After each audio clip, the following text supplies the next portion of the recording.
সবচাইতে বড় দুর্ভাগা ছিলেন বিদ্রোহী কবি কাজী নজরুল ইসলাম। কবির 4 বছরের শিশুপুত্র বুলবুল যে রাতে মারা গিয়েছিল, সে রাতে তার পকেটে একটা কানাকড়িও ছিল না। অথচ দাফন কাফন ও গাড়িতে করে দেহ নেওয়া আর গোরস্থানে জমি কেনার জন্য দরকার 150 টাকা। সে সময়ের 150 টাকা মানে অনেক টাকা। হতদরিদ্র কবি এত টাকা পাবেন কোথায়? বিভিন্ন লাইব্রেরিতে লোক পাঠানো হলো, কিন্তু টাকার ব্যবস্থা করা গেল না। শুধুমাত্র ডিএম লাইব্রেরি দিল 35 টাকা। কিন্তু তখনও যে অনেক টাকা লাগবে। ঘরে শিশুপুত্রের লাশ রেখে কবি গেলেন এক প্রকাশকের কাছে। নিষ্ঠুর প্রকাশক শর্ত দিলেন, এই মুহূর্তে কবিতা একটি লিখে দিতে হবে, তারপর টাকা। নিরুপায় কবি তার মনের নীরব কান্না লিখে দিলেন কবিতায়।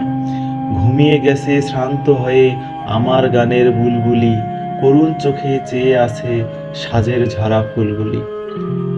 ধন্যবাদ। অন্যকে শোনার সুযোগ তৈরি করে দিবেন।